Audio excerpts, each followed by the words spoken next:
uh, sebenarnya fokus utamanya itu adalah basis data. Jadi apapun penamaannya, entah itu nanti perancangan, praktikum, implementasi, nah, itu merupakan bagian proses dari basis data itu sendiri. Nah, kita akan mengawali pembahasan kita dari konsep basis data. Untuk kawan-kawan yang pernah belajar tentang konsep basis data, terutama di penjurusan PKJ, mudah-mudahan materi yang saya sampaikan ini bisa lebih mengingat kembali, mempertajam kembali tentang pembahasan yang dulu sempat kalian pelajari pada saat kalian berada di bangku sekolah. Ini ada yang keluar masuk ya, nanti minta tolong untuk Mbak Sri Ayu ya. Nanti kalau ada yang join nanti tinggal di approve saja ya. Oh ya, jangan lupa presensinya ya. Presensi kehadiran tolong diisi. Nanti setelah pertemuan ini presensi kehadiran di kolom diskusi saya tutup ya. Jadi bisa sambil diisi saja. Oke, sebelum kita masuk ke pembahasan tentang pengertian secara formal dan secara non formal, kita coba dulu bahasakan dengan menggunakan analogi tertentu ya. Saya pernah bahas ini juga pada saat memberikan informasi materi ini kepada kakak tingkat kalian terkait dengan sebenarnya secara sederhana ya kita ini memahami tentang basis data itu seperti apa. Nah, pada dasarnya kalau misalnya kita sudah sering terbiasa mengorganisir sesuatu, misalnya kita menaruh sesuatu pada tempatnya yang kita atur supaya nanti di kemudian hari ketika kita memerlukan benda tersebut, kita dengan cepat bisa mendapatkan benda itu pada saat kita taruh di tempatnya. Nah, kita asumsikan ada sebuah lemari. Nah, jika kita memiliki sebuah lemari, nah bagian yang paling penting dalam penggunaan lemari itu adalah bagaimana kita melakukan pengelolaan, bagaimana kita bisa memberikan penamaan dalam sebuah arsip. Kemudian kita bisa melakukan penomoran, misalnya nih ya, untuk penggunaan lemari arsip ya. Kemudian bagaimana caranya supaya kita bisa memberi identitas nilai tertentu, sehingga ketika nanti kita mengurutkan nilai tersebut, dan nanti kita akan perlu kembali, maka arsip tersebut, map tersebut, itu kita bisa panggil dengan cepat. Jadi, ya analogi sederhananya di mana-mana akan seperti itu. Jadi kita punya sebuah penyimpanan yang bisa kita katakan sebagai sebuah lemari seperti itu. Sebenarnya bahasa Indonesia juga seperti itu ya. Nah, kemudian lemari tersebut kita fungsikan untuk menyimpan beberapa hal. Kalau di sini dianalogikan adalah sebuah pengarsipan. Kemudian kita akan meletakkan sesuai dengan nomor urutnya. Di mana nomor urut itu biasanya kita lakukan dengan proses ascending atau kita mengurutkan mundur, disebut dengan descending seperti itu. Kemudian kita ingin memberikan sebuah penginisialan tertentu, sehingga nanti pada saat kita perlukan kembali, maka kita bisa akan mengetahui secara cepat tentang map yang ingin kita perlukan. Nah, kalaupun hal tersebut tidak keseluruhannya kita lakukan, paling tidak semua penerapan pada suatu aturan itu tertentu tentang bagaimana keseluruhan arsip itu sudah disusun dengan baik. Nah, yang paling sederhana adalah tentu menyusun arsip-arsip tadi sesuai dengan kronologis dan tanpa pengelompokan. Ini sebenarnya dengan pengelompokan. Jadi kita bisa menyusun arsip tersebut sesuai dengan urutannya, keperluannya, kemudian sesuai dengan pengelompokannya. Hampir tidak akan pernah kita jumpai adanya lemari arsip yang tidak memiliki aturan dalam penyusunan arsip-arsip. Nggak usah di lemari arsip deh. Lemari baju aja ketika kita mengelompokkan sesuai dengan fungsinya, maka di situ kita akan mudah untuk melakukan pemanggilan baju tersebut kembali. Misalnya baju itu kita letakkan baju bagian dalam, misalnya seperti itu. Maka kita akan organisir di kelompok tertentu. Nah, itu sudah pada dasarnya kita bisa melakukan seperti itu, kemudian kita akan terapkan dalam penerapan komputerisasinya seperti apa. Nah, mengapa hal-hal tersebut itu harus kita lakukan? Sebenarnya sih secara sederhana sih supaya kita mudah mengambil dan waktu ambil itu sangat cepat gitu. Atau waktu ambil itu cepat gitu. Sebenarnya itu aja tujuannya gitu.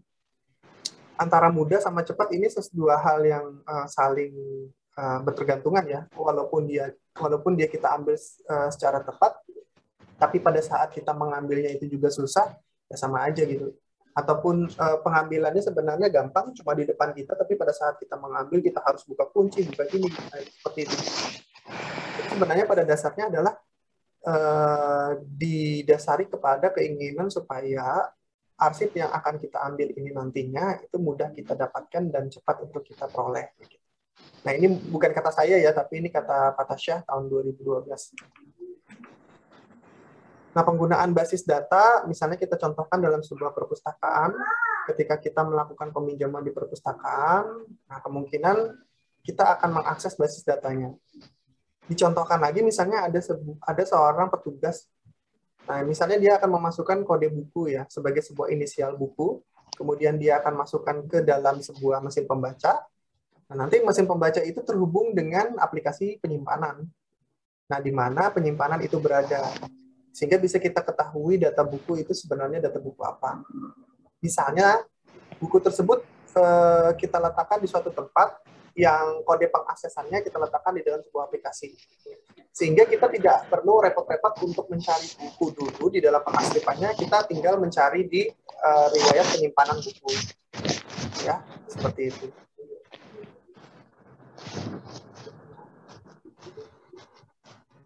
Oke. Nah, kemudian next ya, kemudian apabila aplikasi itu kemudian akan mengurangi jumlah stok buku ketika buku itu dipinjamkan, kemudian akan menampilkan stok buku yang ada. Nah, ini terkait dengan rekapitulasi dan frekuensi buku yang dipinjam dan yang dikembalikan. Logikanya sederhananya seperti ini ya, kalau misalnya kalian punya lemari pakaian, kemudian lemari pakaian kalian itu awalnya jumlahnya banyak, kemudian kalian ambil isinya, pasti ada pengurangan dari baju yang ada di dalam lemari. Nah, itu harus bisa diketahui oleh aplikasi. Jadi aplikasi nantinya itu bisa harus mengetahui tentang bagaimana buku itu dipinjam dan jumlahnya berapa, dan bagaimana buku itu dikembalikan dan jumlahnya berapa. Jika jumlah stok buku yang ada itu sudah di bawah ambang, bahkan biasanya nanti akan ada informasi bahwa buku sudah di bawah ambang peminjaman gitu. Maka untuk peminjaman berikutnya buku tersebut tidak boleh untuk dipinjam terlebih dahulu, harap dikembalikan dulu untuk buku yang sebelumnya telah dipinjamkan, misalnya seperti itu. Nah, atau jika pembaca menanyakan ketersediaan buku, jadi petugas bisa menginformasikan tentang stok buku, kemudian lokasi buku tersebut di mana. Ini kasusnya tetap masih di perpustakaan ya. Nah, dengan menjalankan aplikasi yang menentukan ketersediaan dari buku tersebut. Sumbernya dari basis data. Ya, jadi lagi-lagi peran dari kemudahan dan cara pengaksesan yang cepat itu menjadi suatu tujuan utama dari sebuah perancangan sistem basis data. Kalau misalnya kita analogikan dalam sebuah bagan, bahwa dalam sebuah penyimpanan, di dalam penyimpanan ini ya maksudnya, di dalam sebuah penyimpanan, jadi storage basis data ini, nanti di dalamnya kita akan membuat pengelompokan. Pengelompokan di dalam basis data itu dikenal dengan nama tabel. Nah, tabel ini itu harus kita beri inisial. Kalau dalam kasus lemari baju, secara umum memang kita tidak perlu untuk memberikan penginisialan. Misalnya, saya biasa naruh baju bagian dalam di atas. Nah, itu tidak perlu kita memberikan sebuah inisial di situ bahwa itu adalah baju dalam. Kan nggak perlu gitu. Karena kan secara kita melihat langsung bahwa itu adalah baju bagian dalam yang diletakkan di bagian atas. Gitu. Nah, berbeda kasusnya untuk pengisian sistem basis data. Karena secara kasat mata, kita tidak akan bisa mengetahui di mana tabel itu kita akan letakkan. Gitu. Sehingga pada saat tabel itu disimpan tanpa diberi sebuah inisial penamaan, maka kita tidak akan bisa mengambil data itu untuk kita bisa cek apakah benar isi yang kita panggil adalah isi yang kita inginkan. Karena seperti yang saya informasikan tadi, karena pada tabel, kalau kita tidak memberi sebuah penginisialan nama, maka tabel itu hanya sebatas sebagai file biasa saja. Jadi berbeda kasusnya untuk analogi awal kita tadi ya, tapi secara umum sebenarnya sama, tempat penyimpanan yang terorganisir. Maka ada tabel buku, tabel anggota, tabel minjam, tabel kembalikan. Sehingga kita bisa tahu mana tabel yang ingin kita gunakan untuk kita tampilkan atau kita ubah. Konsep dasar basis data. Berdasarkan teori yang dimiliki orang lain, ya ini bukan teori saya ya. Jadi basis data itu terdiri dari dua suku kata, yaitu basis dan data. Basis ini bisa kita katakan sebagai tempat, markas, gudang, perkumpulan, wadah, seperti itu, dalam menampung yang dimaksud dengan data. Jadi basis itu tempatnya ya, tempat kita menaruh data. Datanya ini sendiri, nah ini jangan sampai keliru ya, hampir sebagian besar kawan-kawan sebelumnya, kakak tingkat kalian, itu sulit membedakan antara data dan informasi. Apa itu informasi, apa itu data, itu hampir sebagian besar belum bisa melihat perbedaannya. Gitu. Padahal sebenarnya yang jadi fokus dari data itu adalah tentang fakta sih sebenarnya. Ada representasi dari fakta sebenarnya. 1, 3, 7, Andi, Raden Saleh, misalnya seperti itu. Atau merah, biru, jingga. Nah, itu adalah representasi dari fakta. Gitu. Nah, itu dikatakan sebagai data. Gitu. Karena belum ada hal yang, belum ada apa ya, sesuatu yang bisa ditarik sebagai sebuah informasi ketika kita menyampaikan sebuah data. Bahkan ketika kita menyebutkan satu suku kata itu merupakan sebuah data, tapi tidak bisa memberikan informasi apa-apa karena itu hanya sebagai sebuah data saja atau beberapa data saja. Nah, kemudian data-data tersebut yang merupakan keterwakilan dari sebuah objek yang akan kita kelompokkan. Nah, fungsi kita mengelompokkan ini yang dikatakan sebagai pengorganisasian. Nah, di mana pada saat kita melakukan pengelompokan, kita akan menentukan tabel di situ. Nah, ini khusus untuk tabel data terdistribusi ya. Data adalah fakta dari observasi mentah yang biasanya mengenai sebuah fenomena fisik atau transaksi bisnis. Yaitu tadi, misalnya 200.000, 300.000, ya, tanpa ada informasi apapun di situ, ya itu merupakan sebuah data. Belum diolah ya, belum diolah, hanya sebatas sebuah kata seperti itu saja yang tersimpan ya, seperti itu. Lebih khusus lagi, data itu bisa lebih objektif dari sebuah atribut, karakteristik dari sebuah entitas. Jadi ketika misalnya kita menyebutkan tangan, kaki, mata, hidung, nah itu merupakan sebuah data dari kumpulan entitas yang dikatakan sebagai manusia, misalnya seperti itu. Atau misalnya mobil, motor, truk, apalagi misalnya becak misalnya seperti itu ya. Nah, itu adalah beberapa data yang merupakan kumpulan dari entitas kendaraan misalnya seperti itu. Ya, jadi data seperti itu ya. Representasi fakta yang terwakili dari sebuah objek seperti pelanggan, karyawan, mahasiswa, ini lebih spesifik lagi ya. Disimpan, bisa dalam bentuk angka, bisa dalam bentuk huruf, simbol, teks, gambar, dan lain sebagainya, yang merupakan keterwakilan dari entitas itu sendiri kayak gitu. Jadi tadi seperti saya bilang misalnya entitasnya manusia, berarti apa yang bisa mewakili dari sebuah manusia? Yaitu adalah yang saya sebutkan tadi. Nah, di sudut pandang yang lain, kalau kalian belajar tentang mata kuliah tertentu, khususnya adalah mata kuliah pemrograman berorientasi objek nantinya ya, maka data bukan hanya sekedar merepresentasikan sebuah fakta. Jadi nanti beda lagi ya. Jadi data itu di pemrograman berorientasi objek bukan hanya merepresentasikan dari sebuah fakta, tapi yang dikatakan dalam sebuah data itu harus memiliki value dan tingkah laku. Jadi ada value, ada tingkah laku, ada behavior. Jadi ada nilai, ada tingkah laku. Kalau dibahasakan dalam bahasa pemrograman basis datanya, ada properti, ada metode seperti itu. Jadi ada nilai, kemudian ada perilaku atau tingkah laku itu tadi. Nah, itu yang dikatakan sebagai data objek kayak gitu ya. Basis data tadi sudah dikatakan basis itu apa, data itu apa. Kalau kita gabung ya sebenarnya basis data adalah kelompok himpunan.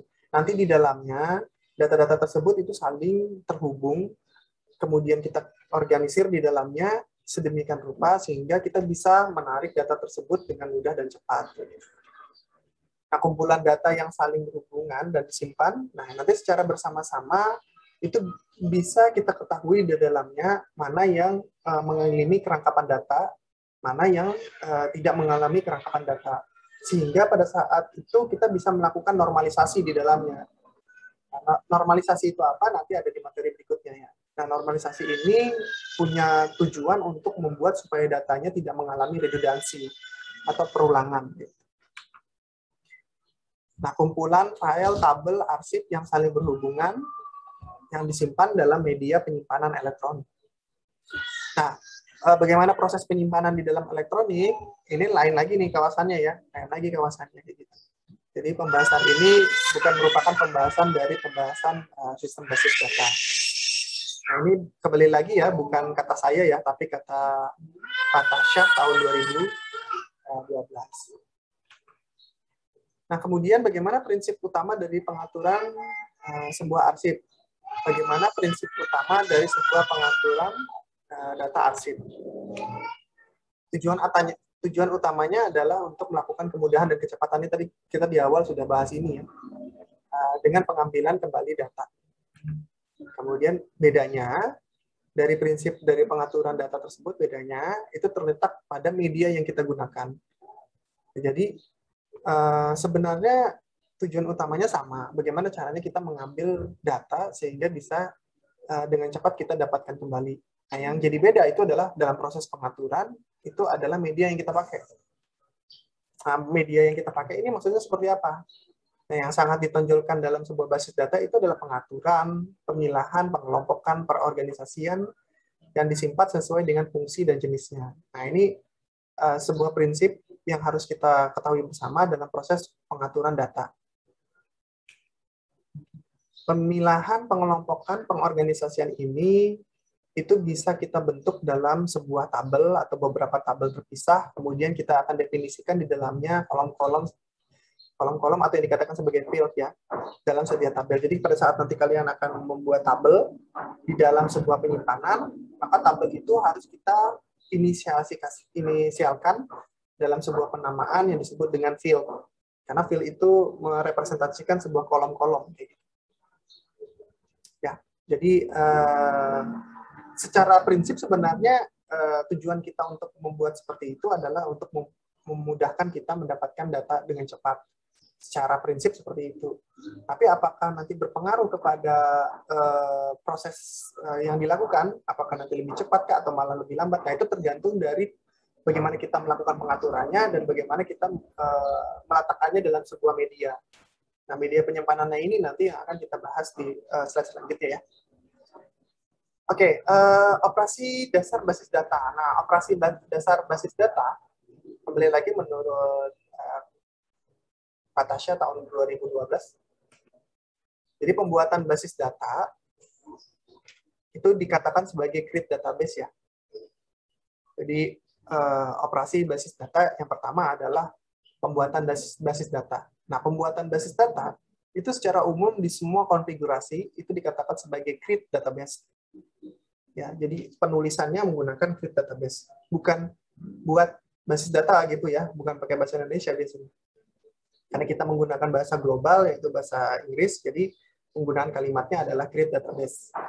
Nah, ada yang menggunakan DBS, create DBS, atau create database pakai S belakangnya ada, atau create database, atau create DBase, kayak gitu. Nah, itu tergantung dari konfigurasi sama media penyimpanannya itu masalah kalimat saja, tapi sebenarnya maksudnya sama. Tapi pasti diawali dari kata create ya.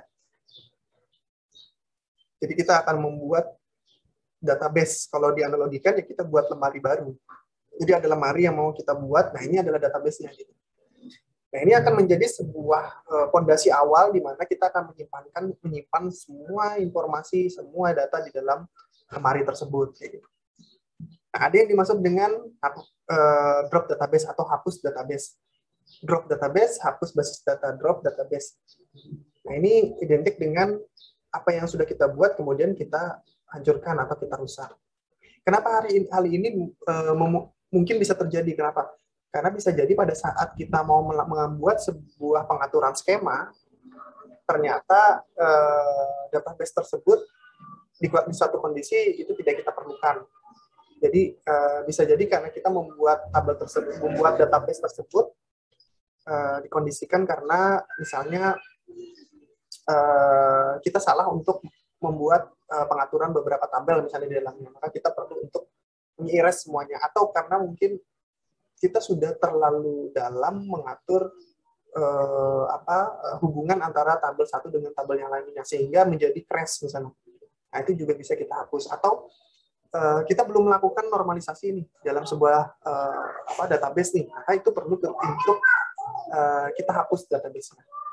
Nah, pembuatan tabel baru ke dalam basis data atau create database, nah ini juga identik dengan penambahan arsip di dalam lemari.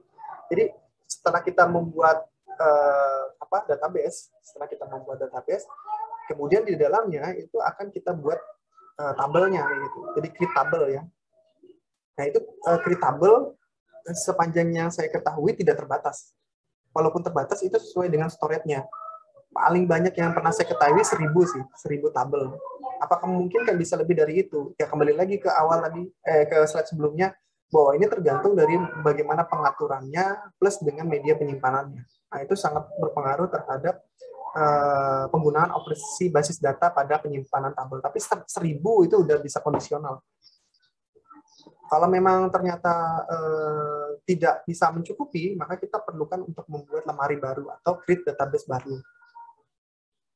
Nah, di samping bisa menghapus database lemari, ya pastinya kita juga bisa menghapus database, menghapus tabel. Mohon maaf, kita bisa menghapus juga tabelnya. Di samping kita bisa menghapus lemari, ya pastinya kita juga bisa menghapus tabel di dalam lemari tersebut. Nah, dengan cara kita drop tabel juga, namanya drop tabel, itu bisa kita gunakan. Nah, ada lagi yang lain. Kita bisa melakukan pengisian di dalam tabel tersebut. Nah, kita memberikan penamaan dengan nama insert. Ya, di semua tipe data, sebagian besar itu kita menggunakan penamaan dengan nama insert untuk menginput data ke dalam tabel ya, bukan ke dalam basis datanya ya. Jadi data yang kita akan inputkan itu merupakan data yang tersimpan di dalam tabel. Jadi bukan di dalam lemarinya, tapi di dalam tabelnya kayak gitu. Kalau bahasanya di dalam tabel di dalam lemari itu apa? Mungkin koridor, bukan koridor, apa ya? Map-map seperti itu di dalamnya. Kan ini lemari gitu, di dalamnya ada map-map seperti itu. Kemudian mapnya diisi data-data seperti itu. Maka insert kita bisa gunakan untuk basis data dalam proses penyimpanan data. Nah, ini tadi kaitannya dengan query. Secara umum seperti ini dulu ya. Secara umum, ketika kita mau mengambil kembali data yang berada di dalam map tersebut, itu disebut dengan query. Secara umum seperti itu ya. Jadi secara umum, pada saat kita membutuhkan data itu untuk kita gunakan dengan maksud tertentu, itu disebut dengan query. Secara umum seperti itu ya. Tapi secara teknis tidak sesederhana itu untuk membuat sebuah query. Kayak gitu intinya. Jadi secara umum, maksud kita untuk mengambil data dengan tujuan tertentu di dalam sebuah lemari, di dalam sebuah map, itu adalah query. Nah, bagaimana teknisnya nanti di pertemuan selanjutnya atau di praktek nanti akan kita bahas. Kemudian kita bisa melakukan proses penambahan dalam tabel tersebut. Nah, itu dikatakan sebagai update. Bukan edit ya, tapi update ya. Jadi kita mau menambahkan data, itu dikatakan sebagai update. Nah, kemudian data yang akan kita buang seperti itu dan kita tidak gunakan, misalnya di dalam lemari, di dalam map lemari itu ada baju yang sudah tidak layak pakai, atau baju itu mau kita sumbangkan, atau baju itu mau kita donasikan, berarti kan dia akan dikeluarkan dari lemari dan tidak akan dimasukin lagi ke dalamnya. Nah, itu kita bisa menggunakan operasi dasar yang dikatakan sebagai delete. Beda ya antara delete sama drop ya. Jadi perlu kawan-kawan ketahui bahwa drop ini fungsinya untuk menghancurkan si lemari, menghancurkan si tabel atau si mapnya tadi.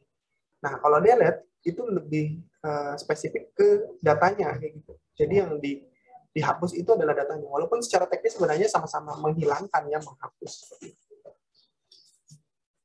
Nah, kemudian tadi sudah kita bahas tentang basis data. Nah, kaitannya kalau kita sambung dengan kalimat sistem, maka akan menjadi berbeda. Bahwa sistem basis data itu merupakan kumpulan tabel yang saling ketergantungan di dalam media penyimpanan yang disebut dengan sistem komputer. Nah, sekumpulan data tersebut kemudian kita akan lakukan ke dalam proses sistem komputer menggunakan program-program tertentu, itu yang dikatakan sebagai DBMS. Jadi ketika kita mau melakukan perintah untuk melakukan fungsi yang tadi dioperasikan sebelumnya, create database, drop database, kemudian delete table atau delete record seperti itu, atau insert atau update, maka perintah yang kita akan gunakan di dalamnya yang bisa dimengerti oleh komputer, sistem komputer. Nah, itu yang disebut sebagai DBMS, ya, Database Management System. Database Management System ini memungkinkan semua teknologi yang ada di dalam basis data itu berinteraksi dengan user. Nah, ini yang dilakukan oleh DBMS. Jadi, DBMS ini mengatur keterkaitan, mengatur fungsi yang dilakukan oleh si user terhadap data. Ya. Bagaimana data itu bisa mengalir ke user, bagaimana data itu bisa masuk lagi ke penyimpanan. Nah, itu yang melakukannya adalah DBMS, Database Management System. Manajemen sistem basis data gitu ya, kalau di bahasa Indonesia kan. Manajemen sistem basis data. Ya, jadi fungsi yang dilakukan apapun. Nah, fungsi apapun itu disebut sebagai manipulasi atau manipulation ya. Manipulation table. Nah, ini dilakukan oleh DBMS. DBMS itu fungsi utamanya cuma ada dua, DDL sama DML. Nah, DML apa, DDL apa, itu nanti kita akan bahas ya. Database Management System. Nah, Database Management System ini ada perangkat lunaknya yang memungkinkan si pemakai itu bisa melakukan pendefinisian, pengelolaan, kemudian kontrol terhadap basis data itu sendiri. Ya, jadi, terus bedanya sama sistem basis data apa, Pak? Nah, sistem basis data ini itu bisa jadi bukan membahas tentang DBMS, karena bisa jadi sistem basis data itu fungsinya hanya sebagai pengontrol saja, misalnya seperti itu, atau dia hanya sebatas sebagai penyimpan saja. Nah, itu adalah sistem basis data. Nah, tapi kalau secara teknis, maka yang dilakukan untuk melakukan pendefinisian, pengelompokan, pengontrolan, pengelolaan, itu namanya adalah DBMS. Misalnya gini ya, sistem basis data akuntansi. Nah, biasanya kalau sistem basis data akuntansi, ini nanti ada beberapa fungsi yang tidak dilakukan. Misalnya fungsi untuk menambah tabel, fungsi untuk menghapus tabel. Nah, itu tidak bisa dilakukan oleh sistem basis data. Nah, yang bisa melakukan itu adalah DBMS-nya. Kayak gitu. Sederhananya gitu ya. Ini beberapa contoh dari fungsi DBMS ya. Ada MySQL, ada PostgreSQL, MariaDB, Microsoft SQL Server, MongoDB, Microsoft Access, Navigate, Oracle. Ini dari semua yang ada di sini, ini contoh umumnya ya, masih banyak contoh khusus yang lainnya. Ada IMDb, kemudian banyak ya lagi yang lainnya. Nah, dari yang ada ini, ada yang familiar kan, kawan-kawan yang ada di sini? Mungkin di MySQL ya, sama MariaDB ya. Atau ada yang pernah menggunakan Microsoft SQL Server, mungkin ada yang menggunakan Microsoft Access. Kalau di materi saya pada kakak tingkat kalian dulu, itu dua sih, MySQL sama Microsoft Access. Ada yang lain yang tahu tentang ini? Kalau ada yang tahu, nah nanti kaitannya dengan materi itu nanti akan kita pelajari di dalam prakteknya. Nah, walaupun tidak semua kita akan praktekkannya. Contoh misalnya untuk Oracle Database. Nah, Oracle Database ini kita menggunakan fungsi purcase ya di dalamnya. Jadi kalau mau pakai database di Oracle, kita aksesnya adalah berbayar. Ya, jadi ada lisensi yang kita pakai di sini. Nah, Piket juga sama. Ya, hampir rata-rata free itu yang di atas ini. Microsoft Access sebenarnya berbayar sih. Yang hampir free itu yang di atas itu. Ya. Secara fungsi, sebelum masuk ke sini ya, DBMS ini adalah secara umum ya, secara umum bahwa apa yang kita sebutkan ini merupakan bagian dari DBMS. Tapi secara khusus, semua DBMS ini ada saja yang belum bisa melakukan fungsi relasi. Jadi semua ini ada yang belum bisa melakukan fungsi relasi. Maksudnya gini, waktu kita mau melakukan pembuatan tabel, mungkin kita akan membuat tabel itu saling ketergantungan. Nah, tabel yang saling ketergantungan itu disebut dengan relasi namanya. Jadi relasi antar tabel. Nah, ada DBMS yang bisa mengatur itu dan ada DBMS yang tidak bisa mengatur itu. Nah, kalau di sini contohnya misalnya MongoDB misalnya. MongoDB itu tidak melakukan fungsi relasi di dalamnya. Jadi dia dikatakan sebagai DBMS karena dia bisa mendefinisikan, bisa mengolah, bisa mengontrol, bisa mengakses kayak gitu. Nah, itu bisa dilakukan oleh itu bisa dilakukan oleh MongoDB. Tapi MongoDB tidak bisa melakukan fungsi pembuatan relasi, ketergantungan antara tabel satu dengan tabel yang lainnya. Yang dikatakan sebagai relasi tadi adalah RDBMS, Relational Database Management System. Nah, di sini kita akan lihat dulu perbedaannya. Apa sih perbedaan mendasar antara DBMS sama RDBMS? Yang pertama adalah strukturnya. Strukturnya itu pasti dia adalah manajemen database. Nah, sedangkan RDBMS ya sistem manajemen basis data yang rasional. Secara struktur seperti itu. Nah, kalau penyimpanan bagaimana? Kalau DBMS, penyimpanannya dia menggunakan sistem navigasi biasanya. Nah, sedangkan kalau RDBMS, dia sistem tabel. Walaupun sebenarnya secara graphical user interface sekarang ini, kita juga bisa menggunakan tabel pada DBMS biasa, yang bukan rasional. Nanti contohnya ada ya. Kemudian bagaimana sih kalau redundansinya? Nah, kalau redundansi data di database itu memungkinkan untuk bisa dilakukan. Sedangkan di relasi itu tidak boleh ada redundansi. Karena kalau ada redundansi, berarti ada permasalahan dengan data yang menjadi ganda. Jadi ada satu data yang isinya bisa berulang-ulang seperti itu. Nah, itu tidak boleh terjadi pada RDBMS. Terus normalisasi bagaimana? Nah, kalau di database biasa, itu nggak bisa dilakukan. Sedangkan di RDBMS, ini kita perlu untuk melakukan normalisasi. Nah, khusus untuk sistem basis data, kita akan belajar itu. Mempelajari tentang bagaimana caranya kita melakukan normalisasi untuk mengurangi redundansi data. Bukan berarti redundansi data itu bisa hilang sama sekali, enggak gitu ya. Tapi dalam pembuatan sebuah tabel, kita bisa mengkondisikan hanya satu tabel saja yang kemungkinan dia menjadi redundansi. Jadi kita bisa, bukan satu tabel, satu field. Jadi dari semua field, itu kalau kita normalisasikan, kita bisa kondisikan sampai satu saja dari sebuah field yang terredundansi. Nah, kalau sudah seperti itu sudah normalisasi level ke-6 itu, sudah paling kecilnya itu, dari sebuah pembuatan tabel.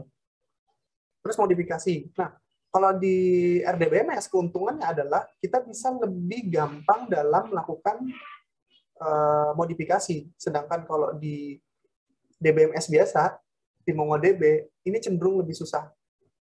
Beneran, ini walaupun secara pemanggilan data lebih cepat, pada saat kita menginputkan juga lebih cepat, tapi pada saat kita mau melakukan kompleksitas data, ini jauh lebih ribet. lebih ribet sih, tapi ada sih caranya supaya lebih gampang. Nah, itu kita melakukan indeksis namanya, tapi itu level yang berbeda ya. Nah, sedangkan di RDBMS kita bisa mengatur itu. Nah, mengakses data bagaimana? Ya ini tadi kalau di DBMS biasa itu butuh waktu ya, lumayan agak lama. Tapi kalau di RDBMS bisa lebih cepat. Kenapa bisa lebih cepat? Karena yang kita panggil ini adalah hasil relasinya saja, bukan tabel-tabel yang saling berelasi. Hasil relasi ya, bukan tabel-tabel yang saling berelasi.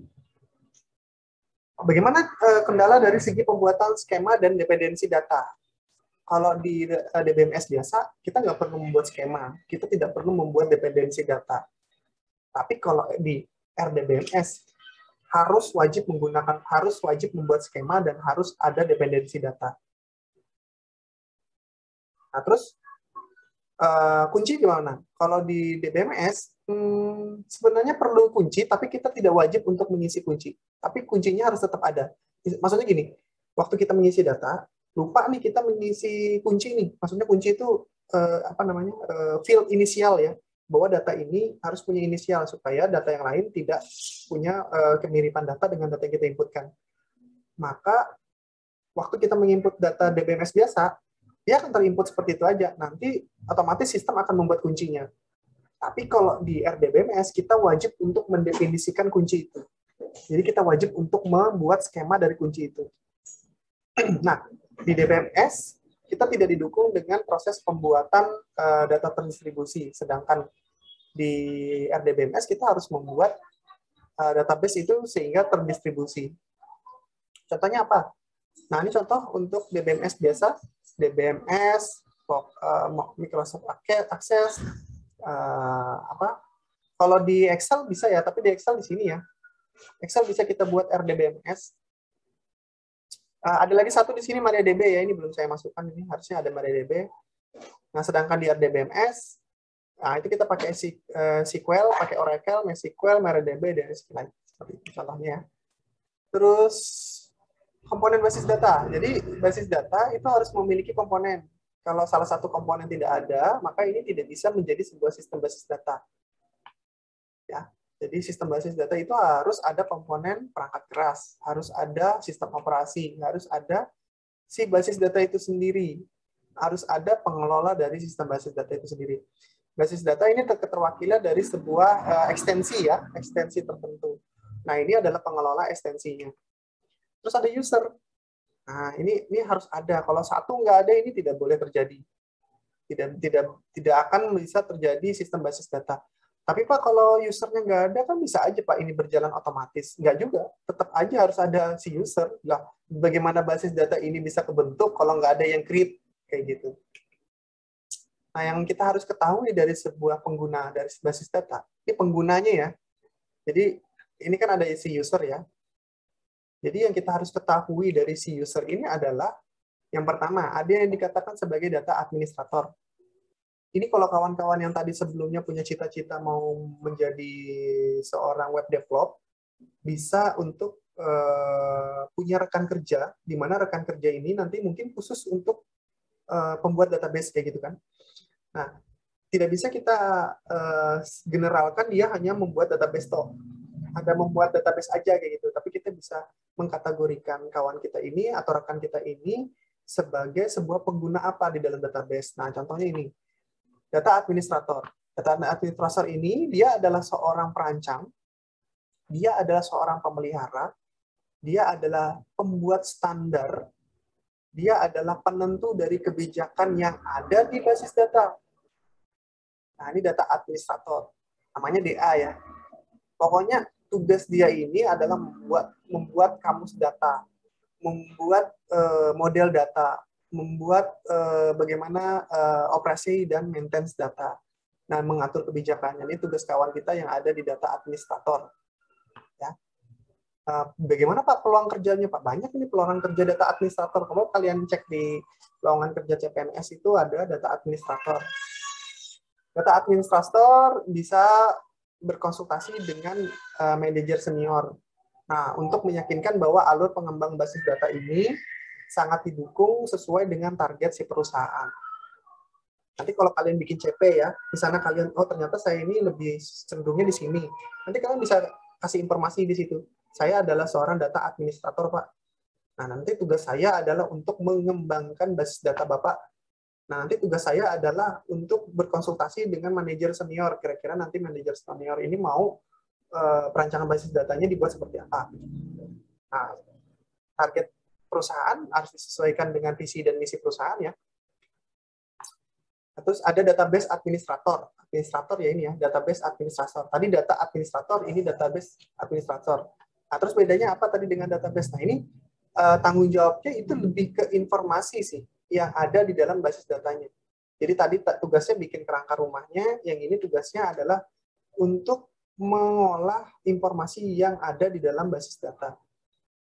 Bagaimana cara orang lain mengakses basis data, kemudian user nanti yang mengakses basis data itu siapa, kemudian dia tugasnya memvalidasi si user itu benar nggak yang menginput data di dalam basis data itu. Ya. Kemudian dia bekerja sama dengan data administrator, fungsinya adalah untuk melakukan pemeliharaan dan pemerajaan dari sistem. Kemudian dia juga sebagai jembatan untuk menyampaikan informasi kepada si data administrator. Terus ada yang disebut dengan database designer.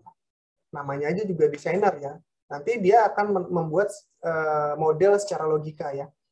Jadi model secara logika nanti dia gambarkan terlebih dahulu sebelum dia tuangkan dalam sketsa gambar.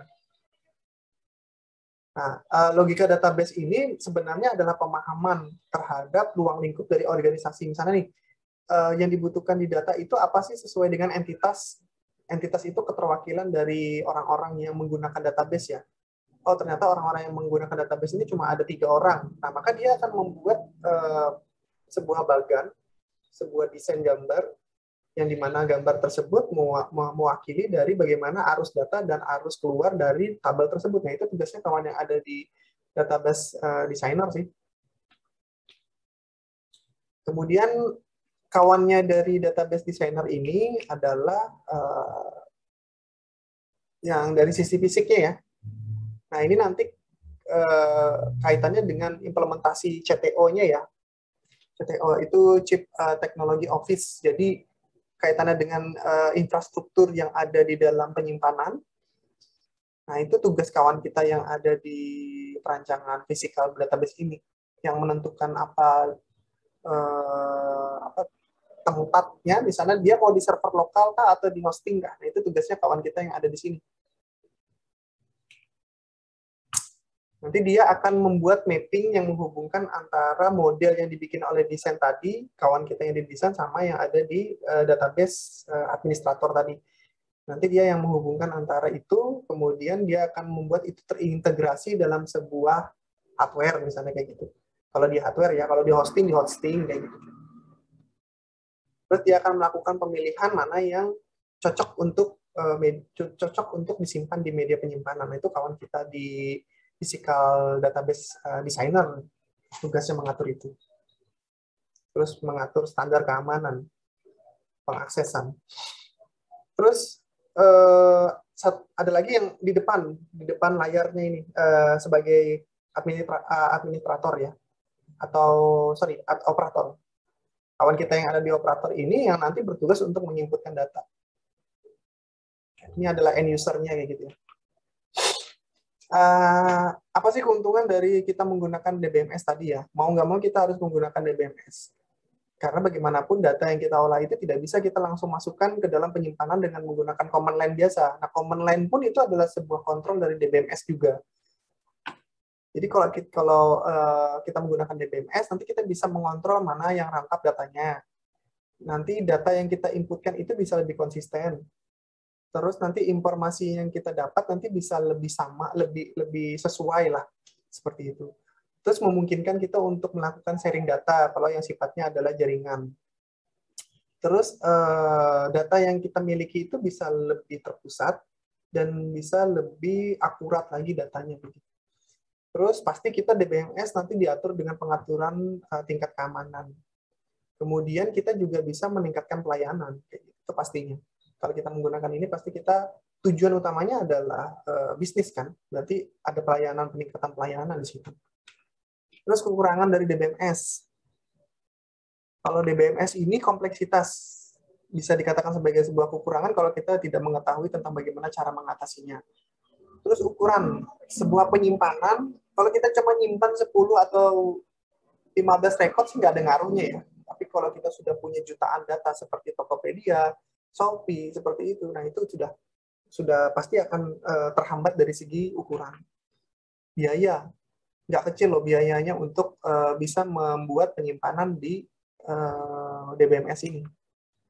Terus perangkat kerasnya, apalagi kalau misalnya kita naruhnya di lokal server, kalau kita bikin server biasa gitu kan, terus kita semua simpan di situ kan berarti banyak storage yang kita perlukan, apa namanya, hard disknya bagaimana kayak gitu.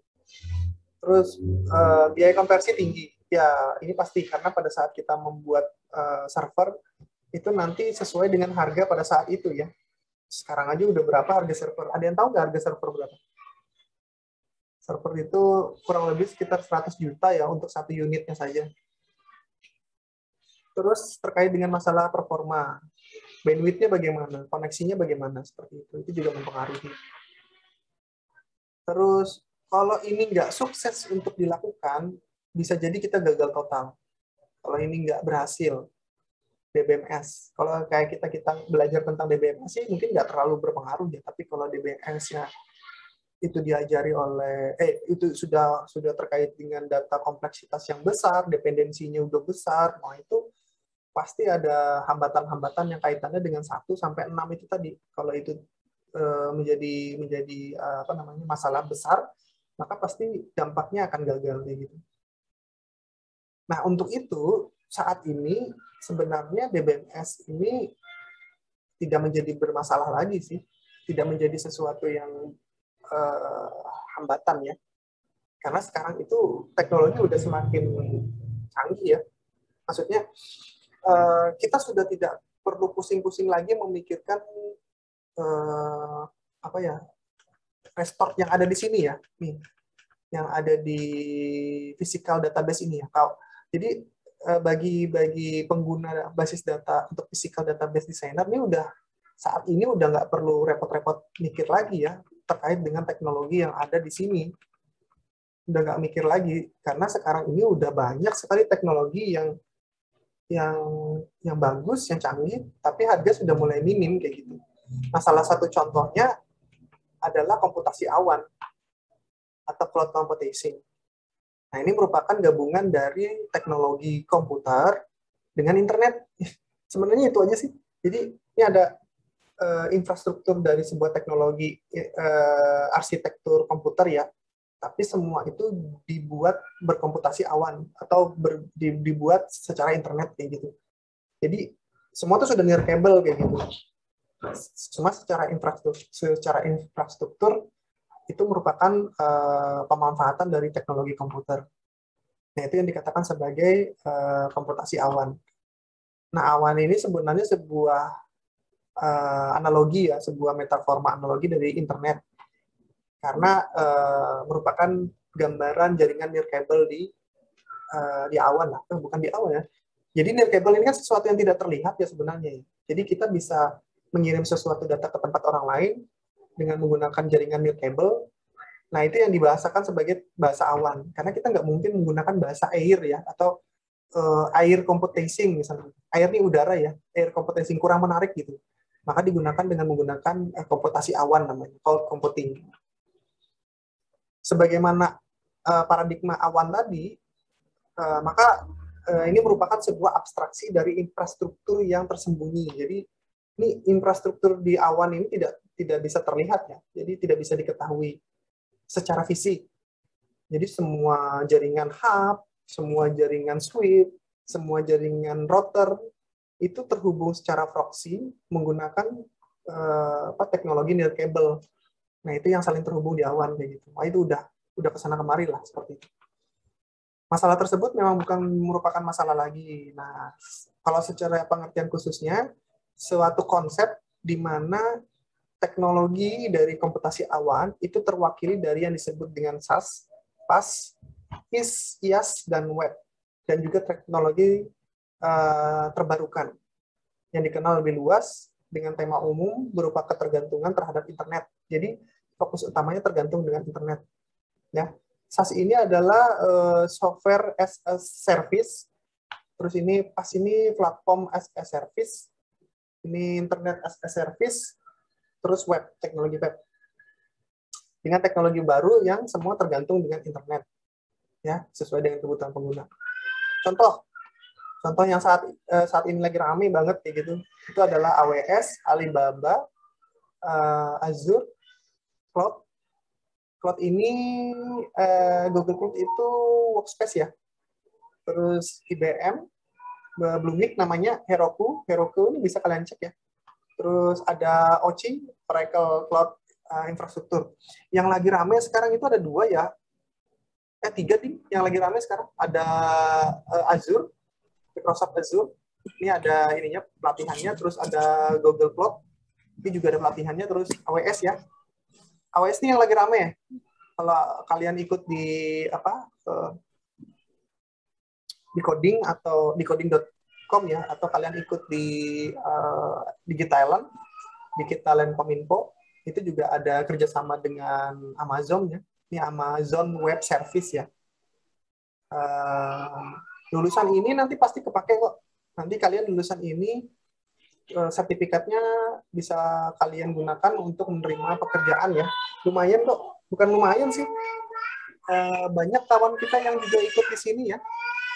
Banyak kawan kita yang bisa ikut di sini, yang menggunakan teknologi ini, yang sudah tersertifikasi. Lumayan ya bayarannya ya. Kalau nggak salah saya antara 4-5 juta itu baru masuk ya. Nah, contohnya seperti ini ya. Nah, di sebuah teknologi, nah ini ada aplikasi, ada platform, ada infrastruktur, di mana komputasi awan itu bisa melakukan fungsi kerja keuangan, bisa berkolaborasi, bisa kita kontrol, bisa kita simpan, ya kan? Pasti kita bisa runtime ini berjalan real time lah maksudnya ya. Terus bisa ada fungsi tertentu di dalamnya, termasuk juga ada konten, itu bisa dilakukan di semua model platform, mau dia pakai tablet, desktop, mau dia jaringan terhubung, laptop, ponsel, semuanya bisa terkoneksi untuk jaringan komputasi. Sekarang sudah polanya seperti itu. Jadi perusahaan-perusahaan itu sebenarnya nggak usah pusing lagi mikirin bagaimana infrastruktur secara fisiknya, dia tinggal sewa saja gitu. Sewanya murah kok. Setahun kalau di Google. Udah ya. Mulai. Kalau di Google setahunnya kalau nggak salah itu sewa hostingnya ya. Ya gimana? Solo kita kayak jiran. Oke, suaranya ya, tolong ya. Nah, jadi teknologi ini sekarang udah murah, jadi sewa sebulannya mungkin 300.000 saja. Nah, Steamik udah menerapkan ini kok. Steamik di Smart Campus udah pakai ini. Jadi secara teknologi ini udah ada gitu. Cuma sewanya pakai pihak ketiga. Jadi bukan kita yang sewa. Jadi ada pihak ketiga yang nyewa cloud computing menggunakan teknologi ini. Terus kita pihak ketiga tinggal pakai kayak gitu. Salah satunya adalah Smart Campus kayak gitu. Sebenarnya kalau kita mau beli sendiri bisa gitu. Cuma mungkin itu terkait dengan masalah kebijakan lagi ya. Nah, tren pekerjaan saat ini ya. Tadi tuh udah kita bahas ini ya. Ini yang terakhir ya. Jadi semua user yang ada di sini ini pada dasarnya sudah berjalan sih dari dulu udah ada ini. Jadi siapa yang mau jadi data administrator silakan, siapa yang mau menjadi database administrator silakan, siapa yang mau menjadi logical database designer silakan, kalau mau physical database designer silakan, mau menjadi operator, kawan yang menjadi operator yang mau tinggal santai saja tinggal menggunakan ya silakan. Tapi saat ini yang lagi booming, yang lagi ramai betul itu adalah spesifikasi spesialis data. Nah, spesialis data ini itu ranahnya kalian saat ini. Jadi kawan-kawan yang ada di TI itu berpeluang besar untuk masuk ke ranah ini gitu. Apa itu ranahnya? Yaitu adalah data analisis, data scientist sama data engineer. Saya sih mengharapkan kalian ada yang bisa sampai pada tahapan ini. Tadi ada yang mau jadi dosen kan? Nah, kawan yang mau jadi dosen itu bisa masuk melalui proses ini, data scientist. Jadi 3 profesi ini yang lagi saat ini ramai banget. Ini peluang kerjanya besar, di Indonesia besar banget. Terus gajinya juga tinggi, antara 7 sampai dengan 15 juta. Itu pasti. Dan rata-rata di perusahaan-perusahaan e-commerce itu merekrutnya ini. Jadi data analis, data scientist, sama data engineer. Nah, saya juga tertarik ini ke sini. Jadi ada beberapa model pelatihan yang dilakukan untuk data analis, data scientist, sama data engineer. Silakan dicek aja di Digitalend, Digitalend Kominfo ya. Mungkin situsnya bisa deh saya masukkan di sini ya. Digitalend Kominfo. Nah, kalian bisa masuk ke situs ini. Nah, nanti saya chat ya. Kalian bisa masuk ke situs itu, kemudian kalian bisa lihat di situ ada profesional akademi untuk masuk ke pembahasan itu. Jadi kalian tinggal penuhin aja syarat-syaratnya di situ. Minta apa gitu, tinggal penuhin. Kayak gitu. Jadi 3 profesi ini sangat menjanjikan saat ini ya. Nah, 3 pekerjaan ini tidak mengharuskan kalian stay di kantornya loh. Ini bisa remote loh. Kalian misalnya di Palangkaraya, terus perusahaan kalian ada di Jakarta, ini bisa banget. Ini 3 profesi ini bisa dilakukan. Data analis. Ini adalah seorang yang mengumpulkan data, mengatur, menggunakan, mendapatkan apapun dari data yang sudah disimpan, kemudian diproyeksikan kepada konsumen untuk bisa menjadi sebuah role model baru. Nah, melakukan analis data ini, kalau di materinya nggak mesti harus ribet ya, ini bisa pakai Excel aja ya. Kawan-kawan yang ada di data analis. Terus data scientist. Data scientist adalah orang yang mengumpulkan sama seperti data analis juga, cuma bedanya mereka akan membuat sebuah rule baru, bukan rule, sebuah pemahaman baru, sebuah model baru, sebuah penelitian baru, di mana penelitian itu akan menjadi rujukan untuk dibuatkan modelnya lagi oleh tim data engineer.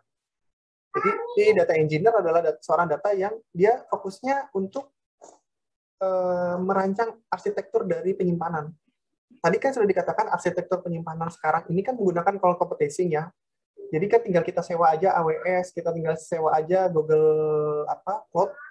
Nah, untuk bisa membuat konfigurasi di AWS, di Google Cloud kan butuh pelatihan tuh. Nah, pelatihan itu diikutin, maka kalian bisa dikatakan sebagai data engineer. Kalian bisa mengkonfigurasi itu, kalian bisa menggunakan layanan itu, silakan pakai.